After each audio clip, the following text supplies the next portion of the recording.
এখানে নবমীর দিনে বলির একটা প্রথা আছে। এখানে বলি কিরকম হয়? আরে কি বলি হয়? মানে মহিষ, যেটাকে কাড়া বলে, মহিষ বলে। কতগুলো তাও মোটামুটি? মানসিক যারা করে থাকে তারাই নিয়ে আসে। আর ছাগল? তাও মোটামুটি 500,000 ছাগল বলি। কটা থেকে শুরু হবে? দেখতে আসি দুপুর 2টো থেকে সন্ধ্যা পর্যন্ত। এনারা এসছেন বাঁকুড়া জেলার রায়পুর থেকে। ওইদিকে ঘুরে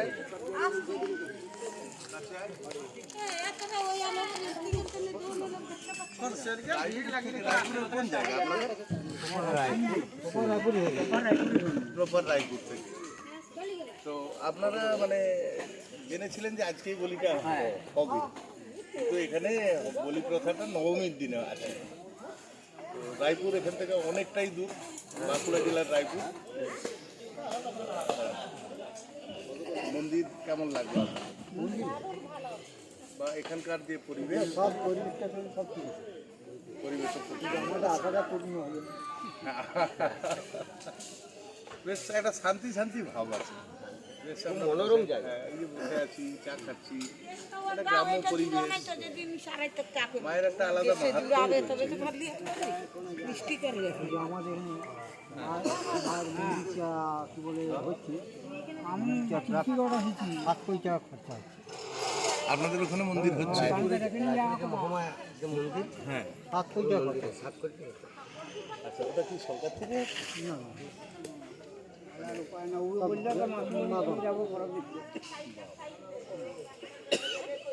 না এক লোক 1 লাখ, 1.5 লাখ, 2 লাখ সর্বনিম্ন কারো সঙ্গ পায় নাই।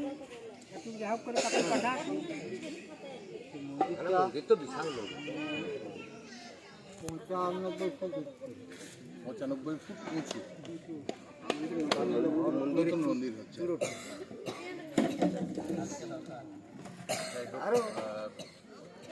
তাহলে আমরা আজকের এখানেই ভিডিও শেষ করব। মোটামুটি মন্দির সম্পর্কে, এখানকার পরিবেশ, এখানকার কথা, সব কিছু নিয়েই একটা তথ্য চিত্রের মতো ছোট করে আমরা তৈরি করার চেষ্টা করলাম। নবমীর দিন এখানে বলির কথাটা আছে, শেষ হয়ে গেছে। ওখান থেকে সাইড পাই। এখানে মহানবমীর দিন বলি প্রথা আছে। এখানকার স্থানীয় মানুষের কাছ থেকে আমরা জানতে পারলাম প্রায় 15-20টা মহিষ, যেটাকে কাড়া বলা হয় এখানে স্থানীয় ভাষায়, সেটা বলি হয়। 500 থেকে 1000 পর্যন্ত ছাগল এখানে বলি হয়। দুপুর 2টো থেকে বলি প্রথা শুরু হয়, যতক্ষণ থাকে ততক্ষণ চলে। এই এক অদ্ভুত জিনিস, এখনও বলি প্রথা এখানে আছে। অনেক জায়গায় বলি প্রথা উঠে গেছে যেগুলো, আমরা এটা জানলাম এখানে এসে। মায়ের একটা আলাদা জনশ্রুতি আছে এখানে। পাশে ডুলুং নদী, পাশ দিয়ে ডুলুং নদী বয়ে গেছে, যদিও ধারা ধীর গতি, খুব একটা জল নেই এখানে। কিন্তু এখানকার গাছগাছালির যে তথ্য এখানে আছে, মূলত ভেষজ নানান ধরনের গাছ, যেগুলো খুঁজে পাওয়াই সচরাচর যায় না।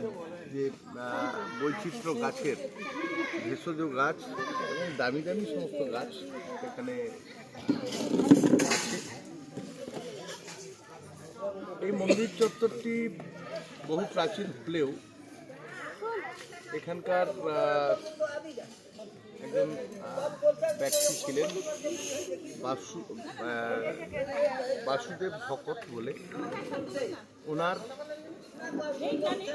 পরিচালনায় এবং ওনার নেতৃত্বেই এই মন্দির কিন্তু অনেক অনেক ডেভেলপ করেছে। তারপর থেকে ক্রমাগতভাবেই এই মন্দির আস্তে আস্তে আরও উন্নত হচ্ছে। জনসমাগম, পুণ্যার্থীদের সমাগম, একটা ট্যুরিজম সেক্টরও বলা যেতে পারে এইরকম জায়গা।